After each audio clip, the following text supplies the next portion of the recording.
Yeah. Reports. Effort. If you would have been here, we would only be halfway done with I'd this. probably so, yeah. All right, are you gonna do it, Jeff? Yeah. Oh, then go ahead, David. Well, we gotta say it. And so and reports, item number 7A, monthly operations report. Now it's yours. All right, thank you. Thank you. Good afternoon, directors. Good afternoon. So once again, the month of February was an uneventful month here in the operations department of CC. Just trying to joke there. All kinds of work continues to happen across all facets of the district in all areas of operation. Just to get us started here. The operational dashboard.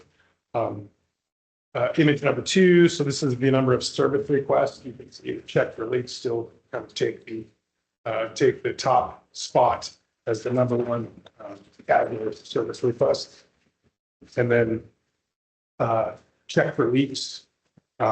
Thus far this year, this is looking over the year, has taken the case for the category with 40 check for leaks. And then another interesting component. So this is January, February service requests. So when I go ahead and I take a screenshot of the check for leak service requests at the beginning of my day, I get 11 here. By the end of the day, I have 13. So 13 check for leaks amongst the service requests. And then when we move on to work orders, again, to remind you, work orders are associated with work that our field crews issue. Customer service essentially always issues service requests. Excuse me. And the different departments generally will issue work orders. They can issue those internally, they can issue those to themselves, they can issue those to each other. So you can see the mechanical department takes the cake with 63 work orders, and then 22 for the collections crew, followed by 23 electrical crew. Everyone's continuing to just knock it out of the park when it comes to preventative maintenance work. The mechanics have 13 open work orders as of going to press with this, and the electricians have 4. So you can imagine what type of preventative maintenance work orders come out for the mechanical crew. We have a lot of generators throughout the system, so there's going to be a lot of work associated with generators, equipment, and pumps at pump stations. And so diving into this is the work orders by type. And you can see that there's 63 repair work orders, and then 8 emergency repair work orders are associated with that also. And then USAs, it's kind of hard to see at the bottom of your screen, but during this month, the Jenny Lind water system is taking the cake with the most USAs. Just out of curiosity, there's so much flagging that's going on Highway 26, like right on the roadway there. Are we initiating that? Is that LGI or? I'm not sure where that's coming from. Because it's a private company that's out there doing it, but they're literally putting flags like every 10 feet. Generally, that's been associated with PG&E work, so it could be just a continuous volume work for PG&E's system. But I'm not completely sure. I haven't heard any discussions about the USA. So we're not initiating it. That's correct. Yeah. I mean, it's pretty significant. It goes all the way down. It goes down past Vista de Lago on the La Quintana side, up into that one cul-de-sac, and then all the way down the golf course. Oh, you've been down there lately, but it's like, I mean, the guys are out there in the middle of the road. It's pretty ambitious, whatever the point it is. I don't know. Some info. I'll let you know. And then, as you all know, we have water loss, water production versus consumption, which is water loss comparisons on our ops dashboard now. One of the things I want to highlight is we're about a month to 2 months behind on receiving the data. This is real-time information. So what's interesting is you can see kind of the blue water production. You can see some peaks and valleys that aren't necessarily illustrated in consumption, and vice versa. Peaks and valleys in consumption that aren't necessarily illustrated in water production. And it takes us a little bit of time to go back and look at the data as it comes in. So one of the things that we're working to improve on is to increase the time with which we receive production data coming into our system so we can all review it. And what I mean by that is we can go granular. We can look at day-to-day plant production versus day-to-day plant or system consumption. So we don't do that currently. So moving forward, that's kind of one of the improvements that you'll see, and this will help all tie into the better understanding water loss and better understanding water use throughout our system. So you can see this is kind of just all the peaks and valleys. And another interesting component about production versus consumption is sometimes we're seeing a reaction to weather, right? We talked about that with production. We're going to increase our storage in anticipation of a large storm, or we might reduce volume when it comes to low water use. So those changes are going to happen over time.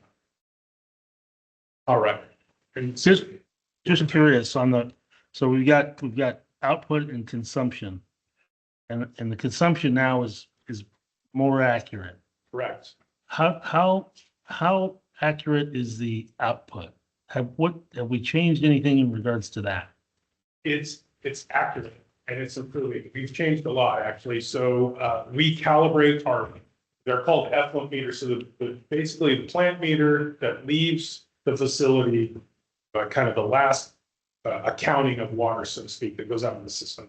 Those meters are calibrated annually. So it's critically important that they stay accurate, right? So that information is accurate. The consumption is accurate.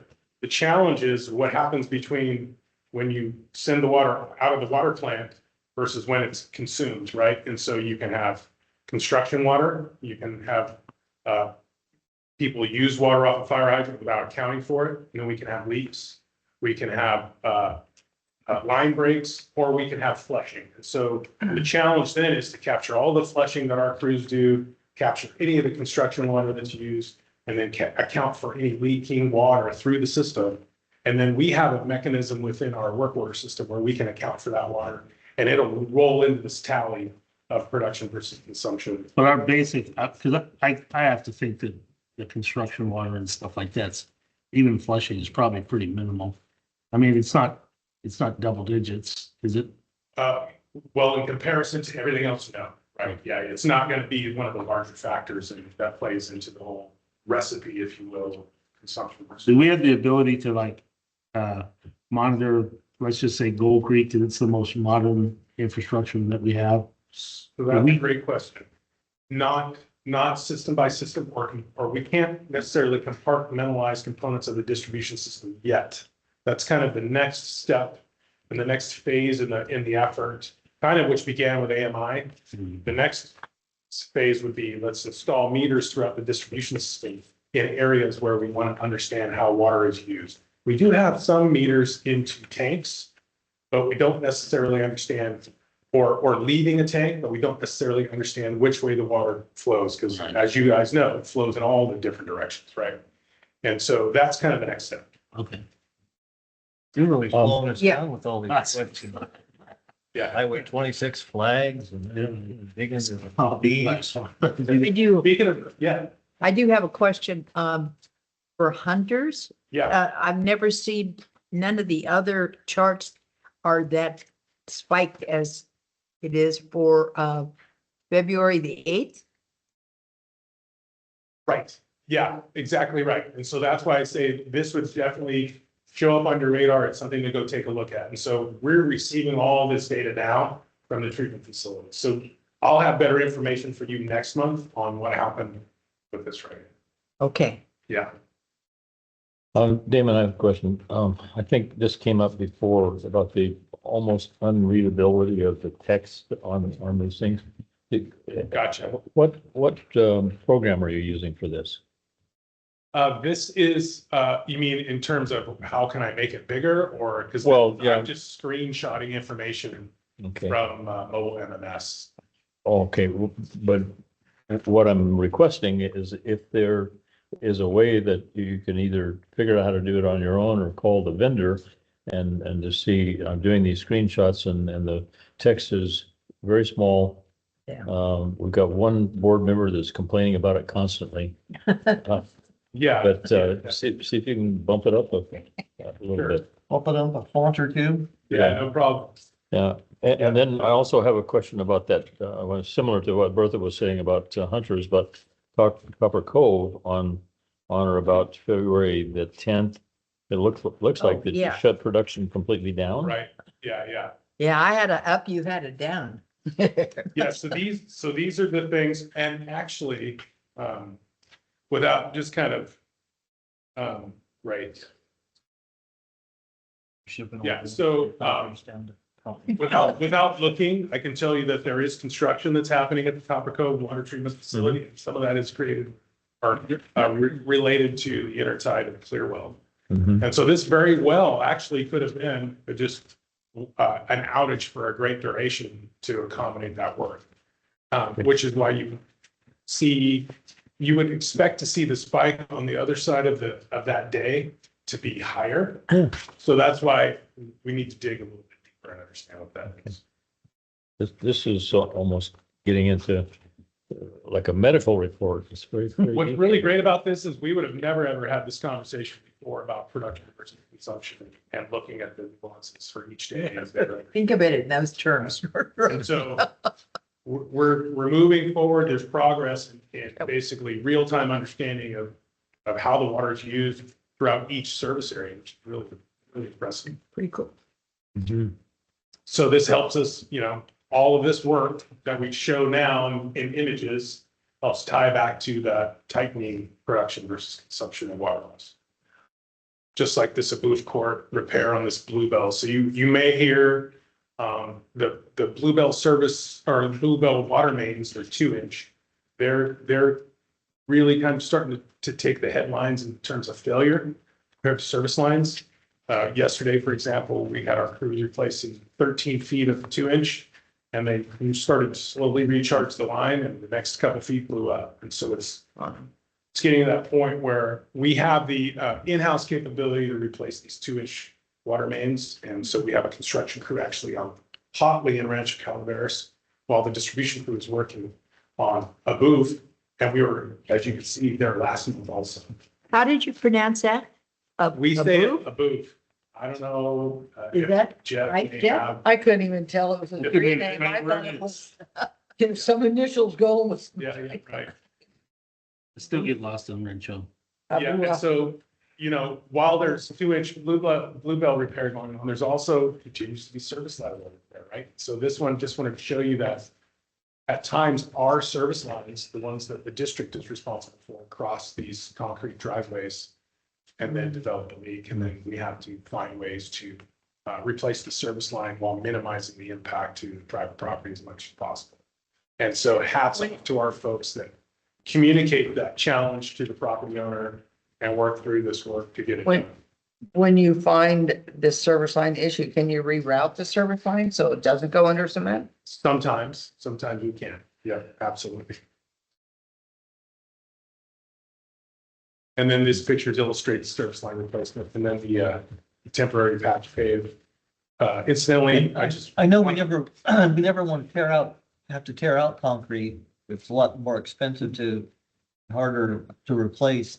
But if someone concretes over our pipes, that is the only way, and we got an easement there, right? It's the only way to get to it is, right, yeah. what's the case here?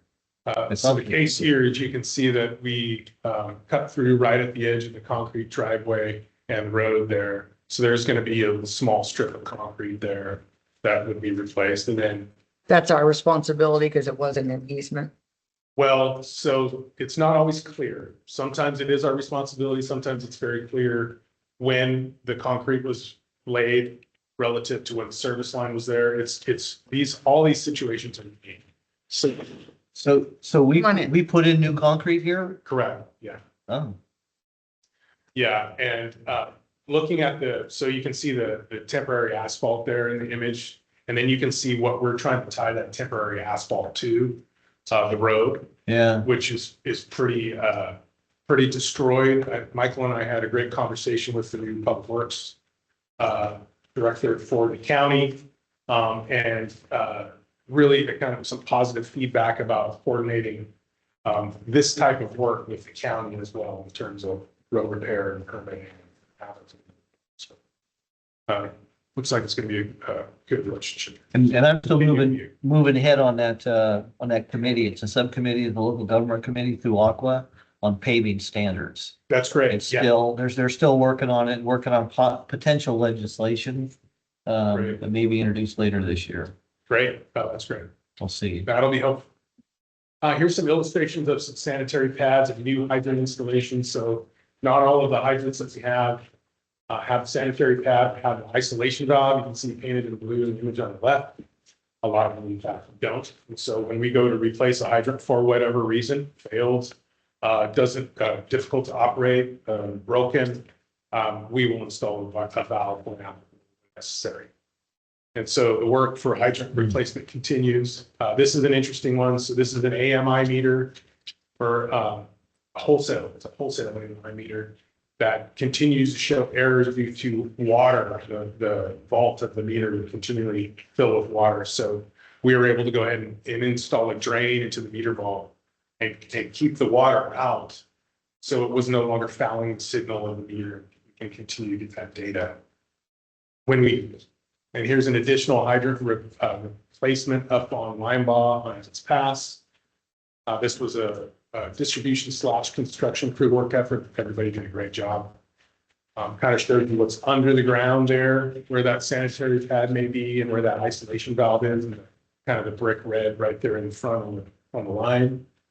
And then this is looking in both directions off Copper Cove Drive, another hydrant replacement. You can kind of see what was there before. Hydrant kind of off kilter in the bush or in the grass. And then kind of just after hydrant install and backfilled. And then you can imagine where the sanitary pad would then be installed in the image on the right. Here's a depiction of a section of main replacement, a new service line install. You can see how these Himax couplings, there's darker blue at the top and the bottom. These really make it quick for our guys to get in and cut out a section of our main and install a new section.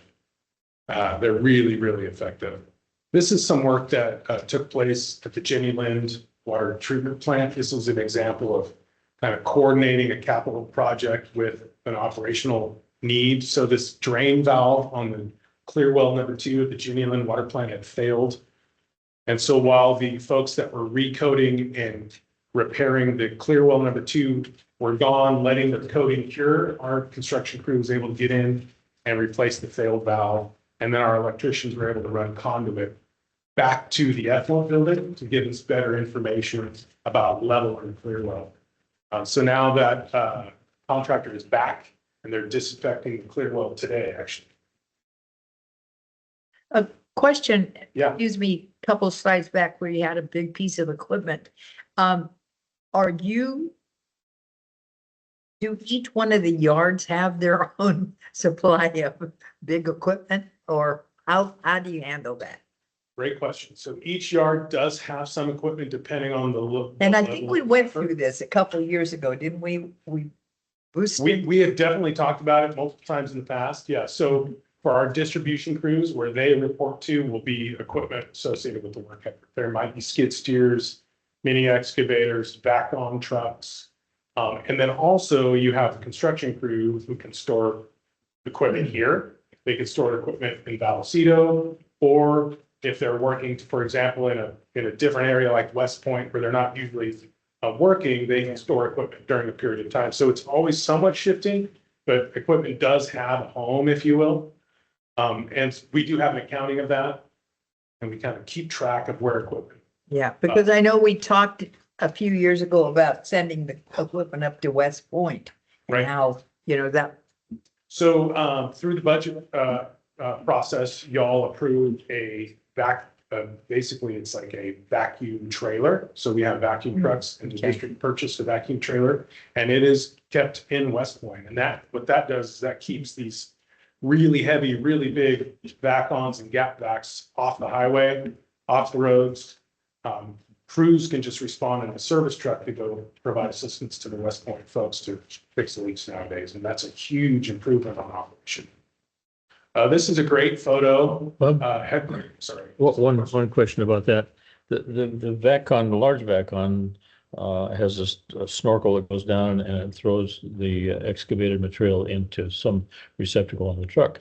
But a trailer would have very limited capacity for hauling away, right? It does. The capacity is, a quarter of what it would be on a back. Yeah, that's true. Okay. And then the pickup tube is 4-inch, while Yeah. we're dealing normally with like an 8, I believe, 8-inch pickup too. Yeah. On the big one, yeah. Right, But- so like when you have a back trailer, it's kind of just a miniature version of what the folks are normally working. But would it be possible that if you were working in like a remote area where dust wouldn't be a problem? Of course, it's all wet anyway. Could you just discharge this excavated material on the ground, pick it up with a skid steer later? I don't know about later. Or- And I don't know if you'd be able to pick it up if it was completely wet. Generally, the practice is we take it to our yard and dump it, where we can keep track of it. Not just kind of put it all over the ground. If we had equipment there, yes, absolutely. We can, I mean, our guys are creative about making sure that they can continue to work and they don't have to drive, 20 minutes away to go Yeah. dump the trailer. Yeah. Don't you have a 3/4 ton pickup, yours, that you could put up there and just, Oh, yeah, I have a So- swimming pool apparatus that I can put it back and just capture the debris. I think Okay. that's gonna be regulated by the CARB next, so prepare that. This picture is a great one, Headworks pump replacement. So this is the Copper Cove wastewater treatment facility. And we have a vault there, right? So these pumps grind sewage and then push the sewage through the treatment process. And so this pump in the image on the left failed after it did its job valiantly for many years. And you can see what the pumps look like when they're going into the wet well to go to work. And the image on the right, the nice gray and white. How tall is that, just for, Those pumps are, I would say, about 4 feet tall. okay, Yeah, bigger than they look? yeah, definitely bigger than It the, looked like size of a garbage disposal there. oh, yeah, that's interesting. No, they're huge compared to, yeah. Okay. Really heavy also. Hmm. Yeah, so moving on. So this is another example of kind of our field crew's ingenuity. So this generator lived at lift station number 6. And it was taken out of commission as part of the lift station rehabilitation project. And then we lost a generator at our C-tank site in Copper. And we used this generator and our mechanics and electricians retrofitted to the station or to the C-tank location and put it back in action. So it's been redeployed out of the system. And so hats off to the guys. It was a great project. And we'll keep all the telemetry. So the generator at the C-tank in Copper controls all the telemetry and level control for the tank, and it conveys information from regional lift stations back to the treatment facility. So it's a critical hub for communication. you used the phrase, you lost a generator at that pump station. Well, you mean you eliminated it? No, it failed beyond repair. The generator component of the apparatus, the motor and generator just was beyond repair. Okay.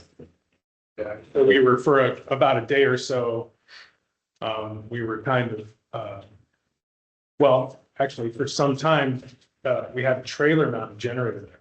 And so in our operations discussions, we were, lamenting the fact that we had to sacrifice a trailer mounted generator to a location that used to have a stationary generator, and let's figure out some plans to get this thing back on the road, because they're extremely handy. You can imagine in variable situations like storms or drought or heat waves. And so our crews were like, oh no, we've got the solution. And then it was just about putting it into effect. So hats off to the mechanics and the electricians for knocking that out. So we put another trailer mounted generator back on the road and redeployed equipment that we took away from the site that was renovated essentially. Well, this is the picture is a 20 kW Kohler. Yeah. What is that worth? About 90,000 or something? You can pick up a 20 kW Kohler for between, I would say, 40 and 60,000. Okay. Yeah. And so our electricians have been great in recent months, providing me with some images of the work that they do. So here's the image on the right is a graphical, it's a representation of SCADA. So that is actually the supervisory control and data acquisition software as it would look if you went into the Sheep Ranch water treatment facility. And so basically you can hover your mouse over any of those components in that image and affect some sort of operational change or adjustment. And so our folks did that in-house with minimal help from integration engineer. And then moving on, you can imagine that some of our influent flow control valves actually have a brain that controls how that valve operates relative to other parameters in the treatment system. So this is a replacement of a control card for that valve. And then here's an example of rescaling information in a turbidimeter. So hats off to you, Russ, to improve the resolution overall so our folks can better see what's going on the computer screen when they're trying to work. And then here's an interesting one. So this, we talked about this last month as well. So there's a Bray valve that was installed at the Vallecito.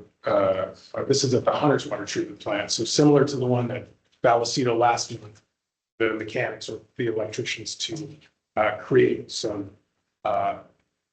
valve control connecting bracket for the Hunter's water treatment plant control valves. Here's some troubleshooting and repairing telemetry in a remote site. This is at the Azalea Sport Station. And then also leak detection, flow control meter in West. So kind of to what I'm talking about, Russ, is West Point does have a few system flow meters that you can grab a hold of the information and push using SCADA. And then here is the Big Trees 4 tank site and the installation of a new internet router and voice radio repeater. So radio comms, two-way radio comms. The district is really focused on reestablishing two-way radio comms throughout our systems so that when cell networks go down, what have you, we still have an opportunity to communicate in emergencies.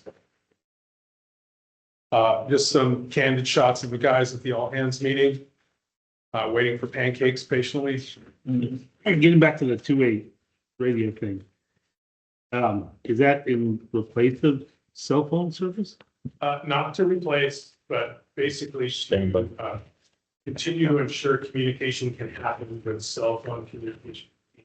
Really, that happens a lot because we're driving all over the place. So I mean, I guess 6 to 1, half goes into the other, but one would argue that if you're on a two-way, you're spending a lot less time doing this and trying to respond to a text while you're driving on the road.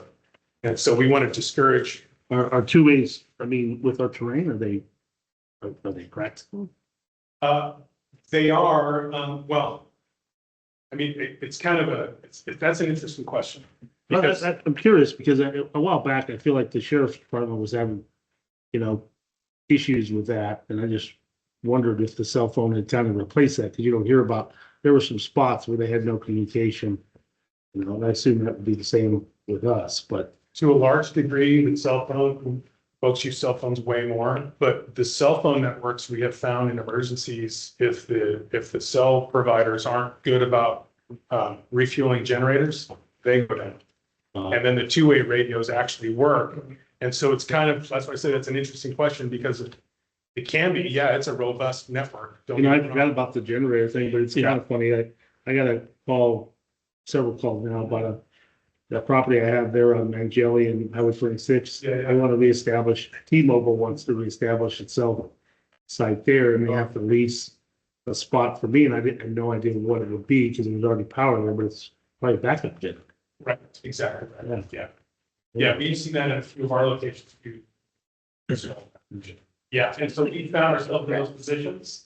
And then reestablishing a two-way network, if it's been out of commission for some time, can take quite a while. Yeah. So yeah, they are complicated networks, but they're critically important when you need to talk. Is that something that maybe we share, whatever the sheriff's department is doing? Great question. Great Technology. question. We're actually working with the sheriff's department on, I always get it mixed up. Fowler. Yes, thank you. I would say Foster, thank you. Yeah. Fowler Peak above Hogan. And we're co-locating equipment with the sheriff's department. Okay. And, Just- Yeah, so I think the radio network is better. And I think to Damon's point, we just don't want to have all of our eggs in any one basket, because we've seen those if we're 100% dependent on cell phones and we have a multiple day long PSPS event or a wildfire event or a storm event that de-energizes power, And those, even if they have a backup generator, and not all of them have any backup generation, but even if they have a backup generator, if they don't refuel it every 8 hours or whatever it takes, the whole cell network goes down for that area. They're just complying with whatever the minimum is. That's what they're doing probably, you know. Right. And so when the whole network goes down, you're just dark in that area. And, you know, so hopefully, you know, there's probably not 100% coverage with the two radios, but at least there'd be a much better network than what would be available Yeah, during no, an that makes emergency. sense. Yeah, right. Yeah, no, it's really interesting too, because another benefit that kind of we lose track of is when you have a base station in customer service, and when Michael has the opportunity to take a handheld home in an emergency, we can hear conversation between our crews real time. And so we can anticipate what's going to be next. And it kind of actually improves our ability to communicate in general. Sure. Yeah, so, yeah, very helpful. You know, Did you tell me, probably me. That's my ring camera. you tell me a year ago or more that we decommissioned the repeater up on Bear Mountain? So. There's no, the Fowler Peak, repeater took its place. Does that job? Yeah. Okay. And I think we removed all that equipment. That's right? correct, yeah. So Fowler Peak is up higher, but not too far away from that. That's right, yeah. And so, Fowler Peak, you can, when you get up near the top of that, you can see Jackson. I mean, it's, yeah, I haven't had a chance to go. I'm gonna check that out. yeah, you'd have a tremendous, area of, service there. Yeah, like that. So moving on, just to kind of give a little bit, I wish I had some more dramatic pictures of the smoke testing work that happened last month. We tested 48 sections of line. And there were only 4 cleanout caps that were broken. And then one manhole lid where the lid and the top of the barrel meet had some concrete corrosion. And so that's really the one improvement that we have to kind of plan for and do, which is a great sign in considering the integrity of the collection system. So this image on the left, see a little puff of smoke coming out of the apparatus. There's this yellow ring around it that's sitting in the top of the manhole. And it basically, what it essentially has is an exhaust plate that sits on the exhaust, gets hot, it drips oil on it, and this oil is designed to be extremely smoky. And then that fan blows that smoke through the system. And so that smoke, right, is pervasive, and it's going to find any little crack or opening theoretically that it can come out of it. And so luckily for us, we're not seeing smoke coming out of the middle of the street. Believe you me, I've seen, you know, wind and smoke coming out of the street. You know, your sewer line's broken. And so we didn't see any of that. We saw some cracked cleanouts, and then this image on the left, kind of hard to see. It's got some brush and debris on it, but that's a manhole, and you can see some smoke kind of coming out of the side of the, right just under the lid. And so that needs to be repaired. And that's a source of, potential source for I&I infiltration. If that manhole lid gets covered with water, you know, there's a crack in there. And that's what we want to find and repair. So in the image on the right, way down towards the end, you can see the crew working. But we're going to continue this effort within the next couple months. There'll be some information pushed out for us, and everybody will be able to understand what's going on. Just wanted to highlight that Kevin and some of his folks did go out with Director Thomas and look at a potential site for the Pond 6 capacity expansion over there in Copperopolis, and it was beautiful country. And the image on the right is kind of a picture of an old gold mine out there. Just quite a day, quite a location, and really, as the crow flies, right straight line with the dam. Was that just that little piece we talked about for a long time? Not sure. This is a section kind of, is that to the west of the Pond 6 dam? Due south. Due south, okay, it's to the south. My direction, sense of direction. Is that a little director on this, in the Yeah, picture? there's some conversation some intense conversation That's it, personal. Kevin and yeah. I work in my district. And so, just to My division. finish off, You just don't ride the floats. But that picture of that mine is the Russ Thomas Memorial Amphitheater. Oh, gotcha. Yeah, yeah. And then this picture here is a picture of that asphalt or vibratory roller, I should call it, that Nice. y'all approved last month. So thank you very much. It's out in the yard here. It's been already done a lot of great work for the district. So thank you. Nice. Thank you, Damon. Thank you. Thanks. Any questions regarding that report from anybody?